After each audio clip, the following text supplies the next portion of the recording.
संस्कृत दुनिया की सबसे प्राचीन और संगीतमय भाषा। जब दुनिया की पहली पुस्तक ऋग्वेद मिली तब बहुत सारी सूचनाओं का खुलासा हुआ। 6500 से 1500 BC के अंतर्गत हमें 4 वेद मिली: ऋग्वेद, सामवेद, अथर्ववेद और यजुर्वेद।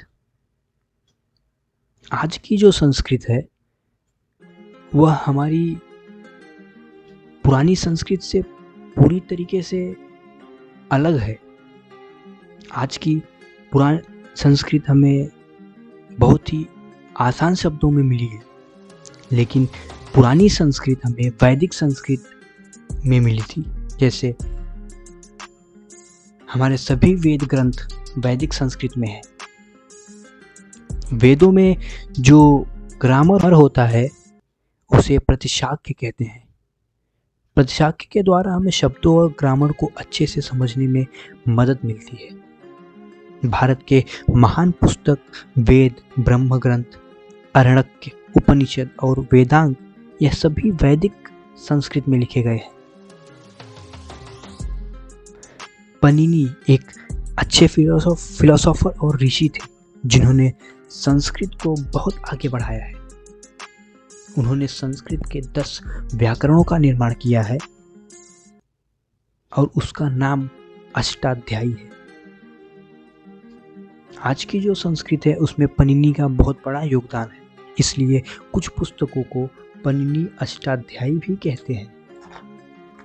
संस्कृत भाषा को इंडो आर्यन और इंडो जर्मन भाषा से जोड़ा गया है, जिसमें ग्रीक और लैटिन भाषा भी शामिल है। विलियम जोन्स, जो कि एक बहुत अच्छे फिलोसोफर और कई भाषाओं का ज्ञान रखने वाले हैं, उन्होंने संस्कृत भाषा को सभी भाषाओं से श्रेष्ठ बताया है। उन्होंने कहा है, Sanskrit is more perfect than Greek and more copious than Latin. उन्होंने यह भी कहा है कि संस्कृत एक बहुत ही उम्दा लैंग्वेज है, एक उम्दा भाषा है। भारत के अलावा संस्कृत को अमेरिका और जर्मनी में भी पढ़ाते हैं। भारत की सबसे पुरानी भाषा संस्कृत है। इतिहासकारों के अनुसार संस्कृत भाषा की शुरुआत कब से हुई और इसका अंत कब होगा यह किसी को नहीं पता। संस्कृत भाषा एक ऐसी भाषा है जो मनुष्य को भगवान से जोड़ती है। कुछ लोगों का यह भी कहना है कि यह भगवान की भाषा है। यह मनुष्य और भगवान को जोड़ने और कभी न बदलने वाली भाषा है। सबसे पहले इसे वेदों में पढ़ा गया और फिर कुछ अलग अलग पुस्तकों में। पली और प्रकृति, यह 2 खंड हमें संस्कृत भाषा में मिलते हैं। बुद्ध धर्म में पली संस्कृत का उपयोग किया गया है और जैन धर्म में प्रकृत संस्कृति का योगदान किया गया है।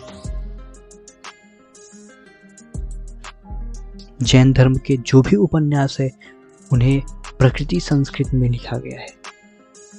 प्रकृति भाषा भारत के अलग अलग जगहों में अलग अलग प्रकार से बोले जाते हैं। उनमें से कुछ हैं पैसाची, सुरसेनी, मगधी, अर्धमगधी और महाराष्ट्री। प्रकृति का उपयोग करके अलग अलग कविताएं लिखी गई हैं, जैसे गथा सप्तशती और कर्पूर मंजरी, और भी अलग अलग हैं। जितने प्रकार के प्रकृत होते हैं उतने अलग प्रकार के अपभ्रंश भाषा होती है, जैसे कि पैसाची अपभ्रंश और सुरसेनी अपभ्रंश। हिंदी भारत की सबसे ज़्यादा बोली जाने वाली भाषा, जो कि सुरसेनी अपभ्रंश से ली गई है। उत्तर भारत में सबसे ज़्यादा संस्कृत का उपयोग होता है और उससे भी ज़्यादा हिंदी का। लेकिन दक्षिण भारत में हमें कुछ भाषाओं का विशेष महत्व दिखता है, जैसे कि तमिल, मलयालम, कन्नड़ और तेलुगु। साथ ही साथ दक्षिण भारत में हमें संस्कृत का उपयोग और अलग दिखता है। संस्कृत एक हमारी संस्कृति है जिसे हमें छोड़ना नहीं चाहिए, और यह बात हमें दक्षिण भारत में साफ नजर आती है। दक्षिण भारत में हमें कुछ ऐसे दिखता है जैसे कि तमिल, मलयालम, कन्नड़ और तेलुगु। साथ ही साथ दक्षिण भारत में हमें संस्कृत का उपयोग और अलग दिखता है। संस्कृत एक हमारी संस्कृति है जिसे हमें छोड़ना नहीं चाहिए, और यह बात हमें दक्षिण भारत में साफ नजर आती है।